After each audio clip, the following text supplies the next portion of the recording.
ಪಾಯಿಂಟನ್ನು note ಮಾಡ್ಕೊಳ್ಳಿ. ಸ್ವಾಭಿಮಾನ ಆತ್ಮಗೌರವದ ಮುಂದೆ ಯಾವುದೂ ಹೆಚ್ಚಲ್ಲ. ಯಾಕೆ ಈ ಒಂದು ಮಾತನ್ನು ಅವರು ಹೇಳಿದ್ರು? ಕನ್ನಡ ಸ್ಯಾಟಲೈಟ್ ಮೀಡಿಯಾದಿಂದ ಹೊರಹಾಕಲ್ಪಟ್ಟ ಶೋಭಾ ಮಳವಳ್ಳಿ ಅವರ ಬಗ್ಗೆ ಇವಾಗ ಸ್ಫೋಟಕ ಪ್ರತಿಕ್ರಿಯೆಯೊಂದು ಹೊರಗಡೆ ಬರ್ತಾ ಇರುವಂಥದ್ದು. ಸೊ ಈ ಒಂದು ವಿಡಿಯೋದಲ್ಲಿ ಎಲ್ಲವನ್ನ ಕಂಪ್ಲೀಟ್ ಆಗಿ ವಿವರಿಸ್ತಾ ಹೋಗ್ತೀನಿ. ಅದಕ್ಕೂ ಮೊದಲು ಈ ಒಂದು ವಿಡಿಯೋವನ್ನು ಮೊದಲನೇ ಬಾರಿ ವೀಕ್ಷಣೆ ಮಾಡ್ತಾ ಇದ್ರೆ ದಯವಿಟ್ಟು ಸಬ್ಸ್ಕ್ರೈಬ್ ಮಾಡ್ಕೊಂಡು ನೋಡಿ. ಮಾತ್ರವಲ್ಲ, ನಿರಂತರವಾದಂತಹ ಅಪ್ಡೇಟ್ಗಳನ್ನು ನಿಮ್ಮ ಮುಂದೆ ತರ್ತಾ ಇರ್ತೀವಿ.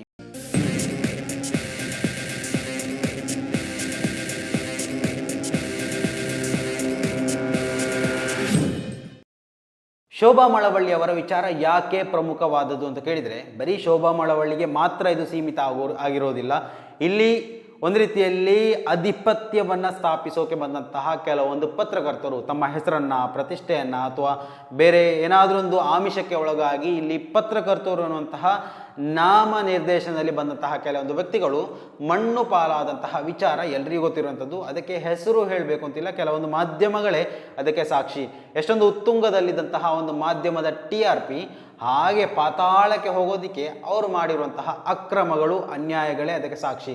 ಸೊ ಇದನ್ನು ಒಂದು ರೀತಿಯಲ್ಲಿ ಡೈವರ್ಟ್ ಮಾಡಿ ಇನ್ನೊಂದು ಪ್ರಕರಣವನ್ನು ಮುನ್ನೆಲೆಗೆ ತಂದು ಈ ಒಂದು ಪ್ರಕರಣದಲ್ಲಿ ಆ ಒಂದು ಪ್ರಕರಣವನ್ನು ಹಾದಿ ತಪ್ಪಿಸಿದ್ದೇ ಶೋಭಾ ಮಳವಳ್ಳಿಗೆ ಮುಳುವಾಯಿತು, ಅದರ ಶಾಪ ಅಂತ ಕೂಡ ಜನಸಾಮಾನ್ಯರು ಇವತ್ತು ಮಾತಾಡ್ತಾ ಇರುವಂಥದ್ದು.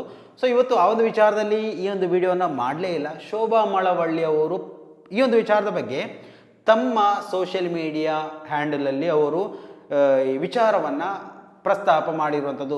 ಯಾಕೆ ನಾನು ಆರ್ ಕನ್ನಡದಿಂದ ಹೊರಬಂದೆ, ಅಥವಾ ಅರ್ಣಬ್ ಗೋಸ್ವಾಮಿ ಅವರ ಜೊತೆಗಿನ ಸಂಬಂಧ, ಅಥವಾ ಇವಾಗ ನಮಗೆ ಗೊತ್ತಾಗಿರುವಂತೆ ಅರ್ಣಬ್ ಗೋಸ್ವಾಮಿ ಅವರ ಒಂದೇ ಒಂದು ಕಾಲ್, ಒಂದೇ ಒಂದು ಮೆಸೇಜಿಗೆ ಆರ್ ಕನ್ನಡದಿಂದ ಇವರನ್ನು ಹೊರ ಹಾಕಲ್ಪಟ್ಟಿದ್ದಾರೆ ಅನ್ನುವಂತಹ ಮಾಹಿತಿ ನಮಗೆ ಬಂದಿತ್ತು. ಸೊ ಇದು ಇಡೀ ಸಾಮಾಜಿಕ ಜಾಲತಾಣದಲ್ಲಿ ವೈರಲ್ ಆದಂತಹ ಒಂದು ವಿಚಾರ. ಶೋಭಾ ಮಳವಳ್ಳಿಯನ್ನು ಆರ್ ಕನ್ನಡದಿಂದ ಕಿತ್ತೆಸೆದು ಬಿಟ್ಟರು, ಹೊರ ಹಾಕಿದ್ರು ಎನ್ನುವಂತಹ ವಿಚಾರಗಳೇ ಹೊರ ಬರ್ತಾ ಇದ್ದಂಥದ್ದು. ಆದರೆ ಇಲ್ಲಿ ಶೋಭಾ ಮಳವಳ್ಳಿ ಅವರು ಏನು ಪ್ರತಿಕ್ರಿಯೆ ಕೊಟ್ಟು ಎನ್ನುವುದನ್ನು ಕೂಡ ನಾವು ಇಲ್ಲಿ ಗಮನಿಸಬೇಕು. ಅಂದರೆ ಬರೀ ಒನ್ ಸೈಡ್ ಆಗಿ ನಾವಿಲ್ಲಿ ವಾರ್ತೆಯನ್ನು ಹಾಕುವಂಥದ್ದಲ್ಲ. ಸೊ ಅವರ ಭಾಗವನ್ನು ಕೂಡ ನಾವಿಲ್ಲಿ ಪರಿಗಣಿಸಬೇಕಾಗುತ್ತೆ. ಸೊ ಅವರೇನು ಹೇಳ್ತಾರೆ, ಅವರು ತಮ್ಮ ಸೋಷಿಯಲ್ ಮೀಡಿಯಾದಲ್ಲಿ ಏನು ಬರ್ಕೊಂಡ್ರು ಅದನ್ನು ಮೊದಲು ನಾವು ತಿಳ್ಕೊಂಬರೋಣ. ಆರ್ ಕನ್ನಡ ವಾಹಿನಿಯ ಸಂಪಾದಕೀಯ ಸ್ಥಾನಕ್ಕೆ ರಾಜೀನಾಮೆಯನ್ನು ಕೊಟ್ಟಿದ್ದೇನೆ. 26 ವರ್ಷಗಳ ಕಾಲ ವರದಿಗಾರಿಕೆಯಿಂದ ಸಂಪಾದಕಿಯಾಗುವವರೆಗೆ ನಡೆದ ದಾರಿ ದೀರ್ಘವಿದೆ ಮತ್ತು ಪ್ರಾಮಾಣಿಕವಾಗಿದೆ. ಇಷ್ಟು ವರ್ಷಗಳ ಕಾಲ ಸುದ್ದಿ ಮನೆಯಲ್ಲಿ ಪಳಗಿದ, ದುಡಿದ ಅನುಭವ, ಆತ್ಮವಿಶ್ವಾಸ ಎಲ್ಲವೂ ಇದ್ದ ಯಾರಿಗಾದರೂ ಎಡಿಟರ್ ಆಗುವ ಅವಕಾಶವನ್ನು ಸಂತೋಷವೇ ಕೊಡುತ್ತದೆ. ಅದು ನಮ್ಮ ಸಾಮರ್ಥ್ಯಕ್ಕೆ ಸಿಗುವ ಸ್ವಾತಂತ್ರ್ಯ ಮತ್ತು ಸವಾಲು. ಅಂತಹ ಅವಕಾಶವನ್ನು ರಾಷ್ಟ್ರೀಯ ಮಟ್ಟದ ದಿಗ್ಗಜ ಪತ್ರಿಕೋದ್ಯಮಿ ಅರ್ಣಬ್ ಗೋಸ್ವಾಮಿ ನೀಡಿದಾಗ ಕನ್ನಡದ ಸುದ್ದಿವಾಹಿನಿ ಜಗತ್ತಿನ ಮೊದಲ ಮಹಿಳಾ ಎಡಿಟರ್ ಆಗುವ ಸಾಧ್ಯತೆ ಮತ್ತು ಸಂಭ್ರಮದ ಜೊತೆಗೆ ನಾನದನ್ನು ಸ್ವೀಕಾರ ಮಾಡಿದ್ದೆ. ಹೊಸ ಮನೆ ಕಟ್ಟುವುದು ಸುಲಭ, ಅದಾಗಲೇ ಕಟ್ಟಿದ ಮನೆಯನ್ನು ಹದಗೊಳಿಸುವುದು ದೊಡ್ಡ ಕಷ್ಟ. ದಿನಕ್ಕೊಂದು ಸವಾಲು ನನಗಿಷ್ಟ. 18 ವರ್ಷಗಳ ಸುವರ್ಣ ನ್ಯೂಸ್ ಅನುಭವ ಧಾರೆ ಎರೆದೆ. 18 ವರ್ಷಗಳಲ್ಲಿ ಅವರು ಸುವರ್ಣ ಚಾನಲಲ್ಲಿ ಕೆಲಸ ಮಾಡ್ತಾ ಇದ್ರು ಪತ್ರಕರ್ತೆಯಾಗಿ. ಸೊ ಅದನ್ನೆಲ್ಲವನ್ನು ಈ ಒಂದು ಆರ್ ಕನ್ನಡ ಎನ್ನುವಂತಹ ಅರ್ಣಬ್ ಗೋಸ್ವಾಮಿ ಅವರ ಚಾನಲ್ಗೆ ಧಾರೆ ಎರೆದಿದ್ದೇನೆ. ಆರ್ ಕನ್ನಡದಿಂದ ಸೈದ್ಧಾಂತಿಕ ಕಾರಣವೊಡ್ಡಿ ದೂರ ಇದ್ದ ಎಲ್ಲರನ್ನ ಸ್ಟುಡಿಯೋಗೆ ಕರೆಸಲು ಪ್ರಯತ್ನ ಮಾಡಿದೆ. ಪ್ರಜಾಪ್ರಭುತ್ವದಲ್ಲಿ ಎಲ್ಲ ಧ್ವನಿಗಳಿಗೂ ಸ್ಥಾನವಿರಬೇಕೆಂಬುದು ನನ್ನ ನಂಬಿಕೆಯಾಗಿತ್ತು. ಇರಲಿ, ಯಾವ ಸುದ್ದಿಗೆ ಎಷ್ಟು ಮಹತ್ವ ಕೊಡಬೇಕು, TRP ದೃಷ್ಟಿಯಿಂದ ಯಾವುದು ಮುಖ್ಯ ಎಂಬುದನ್ನು ಚಾನೆಲ್ನ ಒಳಿತಿನ ಸಲುವಾಗಿಯೇ ನಾನು ನಿರ್ಧರಿಸಿದ್ದೇನೆ. ಕೇವಲ 7 ತಿಂಗಳಲ್ಲಿ ಚಾನೆಲ್ ಮನೆ ಮಾತಾಗಿದೆ. ಈಗ ಚಾನೆಲ್ ಬಿಟ್ಟು ಹೊರಬಂದಿದ್ದಕ್ಕೆ ನನಗೆ ಯಾವ ಬೇಸರವೂ ಇಲ್ಲ. ನನ್ನ ಹಿತೈಷಿಗಳು ಸ್ವಲ್ಪ ಸಮಯ ತೆಗೆದುಕೊಳ್ಳಬಹುದಿತ್ತು ಎಂದೆಲ್ಲ ಹೇಳಿದ್ದಾರೆ. ನನ್ನ ಒಳಿತಿಗಾಗಿ ಅವರು ಈ ಸಲಹೆ ಕೊಟ್ಟಿದ್ದಾರೆ, ಅವರಿಗೆಲ್ಲ ಆಭಾರಿ. ಸ್ವಾಭಿಮಾನ ಆತ್ಮಗೌರವದ ಮುಂದೆ ಯಾವುದೂ ಹೆಚ್ಚಲ್ಲ. ಅಂದರೆ ಈ ಒಂದು ಪಾಯಿಂಟನ್ನು ನೋಟ್ ಮಾಡ್ಕೊಳ್ಳಿ. ಸ್ವಾಭಿಮಾನ ಆತ್ಮಗೌರವದ ಮುಂದೆ ಯಾವುದೂ ಹೆಚ್ಚಲ್ಲ. ಯಾಕೆ ಈ ಒಂದು ಮಾತನ್ನು ಅವರು ಹೇಳಿದರು ಅಂದರೆ, ಅವರಿಗೆ ಅಲ್ಲಿ ಸ್ವಾಭಿಮಾನಕ್ಕೆ ಕುತ್ತು ತಂದಿದ್ದು ಏನು, ಅವರ ಆತ್ಮಗೌರವ ಅಲ್ಲಿ ನಷ್ಟ ಹೊಂದಿದ್ದು ಎಲ್ಲಿ, ಇದನ್ನು ನಾವಿವತ್ತು ಗಮನಿಸಬೇಕಾಗತ್ತೆ. ಯಾವ ಹಿನ್ನೆಲೆ ಇಲ್ಲದ ನಡೆದು ಬಂದ ದಾರಿ, ನಾನು ಹೆಣ್ಣೆಂಬ ಕಾರಣದ ನನ್ನ ಮತ್ತು ಅವರ ಕಷ್ಟಗಳು, ಇವನ್ನೆಲ್ಲ ಈ ಸಮಯದಲ್ಲಿ ಮಾತಾಡುವುದಿಲ್ಲ. ನೋಡಿ, ಯಾವ ಹಿನ್ನೆಲೆ ಇಲ್ಲದೆ ನಡೆದು ಬಂದ ದಾರಿ, ನಾನು ಹೆಣ್ಣೆಂಬ ಕಾರಣದ ನನ್ನ ಮತ್ತು ಅವರ ಕಷ್ಟಗಳು, ಇವನ್ನೆಲ್ಲ ಈ ಸಮಯದಲ್ಲಿ ಮಾತಾಡುವುದಿಲ್ಲ. ಮೊದಲಿಗೆ ಸಂಪಾದಕಿಯಾಗಲು ಸಾಲುಗಳನ್ನು ಎದುರಿಸಲು ನನ್ನ ಸಾಮರ್ಥ್ಯವನ್ನು ಮತ್ತೆ ನಾನೇ ಪರೀಕ್ಷಿಸಿಕೊಳ್ಳಲು ಅವಕಾಶ ಕೊಟ್ಟ ಅರ್ಣಬ್ಗೆ ನಮಸ್ಕಾರ. ಆರಂಭದಿಂದಲೂ ನನ್ನನ್ನು ತಿದ್ದಿ TRP ಒತ್ತಡ ಹೇರದೆ ಜೊತೆಯಾಗಿ ನಿಂತ ಅರ್ನಬ್ ಜೊತೆ ಕೆಲಸ ಮಾಡುವ ಅವಕಾಶ ಸಿಕ್ಕಿದ್ದು ಸುಕೃತ. ನನ್ನನ್ನು ನನ್ನ ಸಾಮರ್ಥ್ಯವನ್ನು ಅರ್ನಬ್ಗೆ ವಿವರಿಸಿ ಚಾನಲ್ಗೆ ಕರೆತಂದ ನಿರಂಜನ್ ನಾರಾಯಣಸ್ವಾಮಿ, ನನ್ನ ಹೊಸ ಯೋಚನೆಗಳ ಜಾರಿಗೆ ಬೆನ್ನಿಗೆ ನಿಂತ ಬಾಲಕೃಷ್ಣ, ನಿಖಿಲ್, ನಾಗೇಂದ್ರ, ಸದಾಶಿವ, ನನ್ನ ನಿರೀಕ್ಷೆಗೆ ಮೀರಿ ನನ್ನೊಂದಿಗೆ ಕೈಜೋಡಿಸಿದ ಸ್ಮಿತಾ ರಂಗನಾಥ್, ಶ್ರೀಪಾದ್ ಪಾಟೀಲ್, ರಂಜಿತ್, ಅಶ್ವಿನ್, ಪ್ರವೀಣ್, ಶ್ರೀಲಕ್ಷ್ಮಿ, ಪ್ರೊಡಕ್ಷನ್ ಕೆಲಸದಲ್ಲಿ ಏನೇ ಹೊಸತು ಹೇಳಿದರೂ ಮಾಡುವ ತೈಬಾ, ಸಂತೋಷ್ ಮತ್ತು ಇಡೀ ಟೀಮ್ಗೆ ಸದಾರುಣಿ. ಅಂದರೆ ಎಲ್ಲರ ಹೆಸರನ್ನು ಬಿಡಿ ಬಿಡಿಯಾಗಿ ಹೇಳಿರುವಂಥದ್ದು, ಯಾರಿಗೂ ಬೇಸರ ಆಗೋದು ಬೇಡ ಅಂತ. 1000 ಮೆಸೇಜು, ಫೋನುಗಳು ಮಾಡಿದವರು, ಮಾತಿಲ್ಲದೆಯೂ ಜೊತೆಗೆ ನಿಂತ ಆತ್ಮೀಯರು, ಸ್ನೇಹಿತರು, ಗೆಳೆಯರು, ಸಹೋದ್ಯೋಗಿಗಳ ಪ್ರೀತಿ ಪಡೆದ ನಾನೇ ಧನ್ಯ ಎನಿಸಿದೆ. ನನ್ನೊಂದಿಗೆ ದುಡಿದ 100 ಸಹೋದ್ಯೋಗಿಗಳು ಅವರ ನಂಬಿಕೆ ವಿಶ್ವಾಸ ಕಂಡು ಇನ್ನಷ್ಟು ಬಾಗಿದ್ದೇನೆ. 26 ವರ್ಷದಲ್ಲಿ ವೃತ್ತಿ ಬದುಕಿನಲ್ಲಿ ಏಳು ಬೀಳುಗಳ ಪಟ್ಟಿಗೆ ಇದೊಂದು ಸೇರ್ಪಡೆ ಅಷ್ಟೇ. ಬದುಕು ನನಗೆ ಅಚ್ಚರಿಗಳನ್ನೇ ಕೊಟ್ಟಿದೆ. ಬಯಸದೆ ಬಂದ ಭಾಗ್ಯಗಳ ಪಟ್ಟಿ ದೊಡ್ಡದಿದೆ, ಇನ್ನೂ ಬರಲಿಕ್ಕಿದೆ. ಅಂದರೆ ಇದಕ್ಕೆ ಎಲ್ಲವೂ ಎಂಡ್ ಆಗೋದಿಲ್ಲ.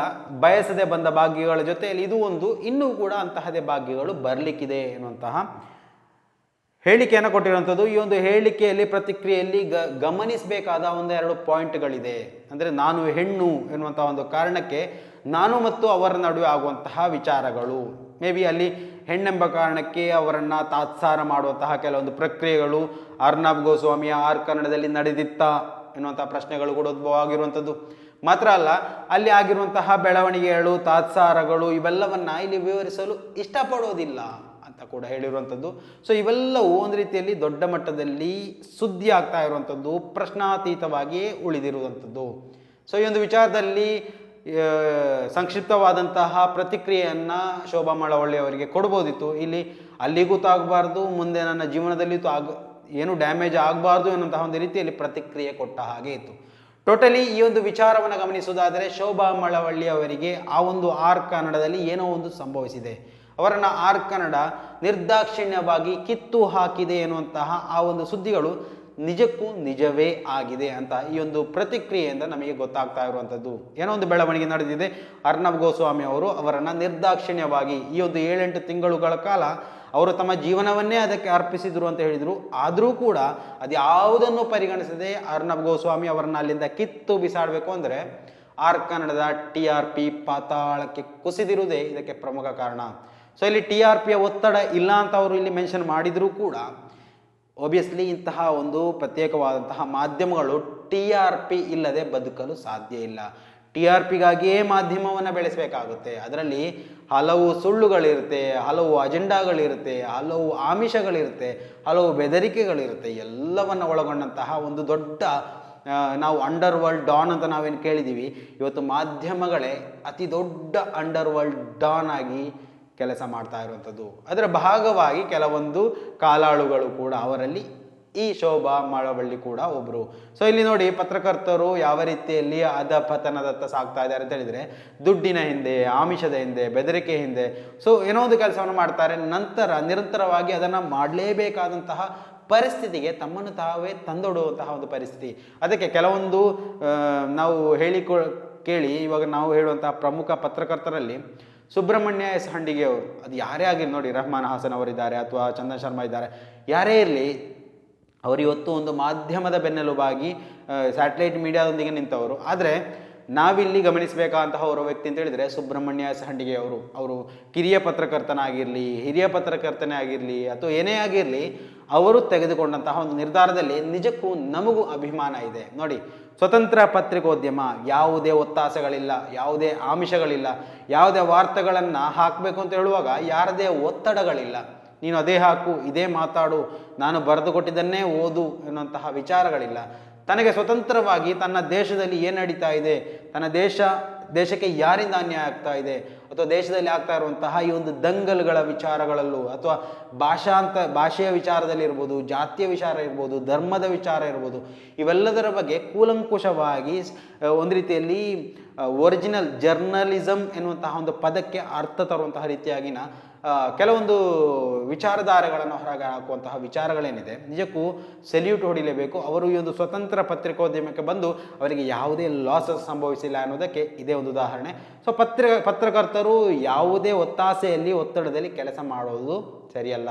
ಸಮಾಜದ 4ನೇ ಸ್ತಂಭವಾಗಿ ಪರಿಗಣಿಸಲ್ಪಟ್ಟಂತಹ ಈ ಒಂದು ಮಾಧ್ಯಮವು ಇವತ್ತು ಅವನತಿಯನ್ನು ಕಾಣ್ತಾ ಇರೋದಕ್ಕೆ ಕೆಲವೊಂದು ಆಮಿಷಗಳು, ಕೆಲವೊಂದು ಬೆದರಿಕೆಗಳು, ಕೆಲವೊಂದು TRPಗಳ ವಿಚಾರದಲ್ಲಿ ಆಗುವಂತಹ ಬೆಳವಣಿಗೆಗಳ ಕಾರಣ. ಸೊ ಇಲ್ಲಿ ನಿಷ್ಪಕ್ಷಪಾತವಾದಂತಹ ವರದಿಗಳನ್ನು ಪ್ರಸಾರ ಮಾಡೋದಕ್ಕೆ ಇವರಿಂದ ಸಾಧ್ಯ ಆಗ್ತಾ ಇಲ್ಲ. ಯಾಕೆ ಅಂತ ಕೇಳಿದರೆ ಇಂತಹ ಕೆಲವೊಂದು ಒತ್ತಡಗಳು.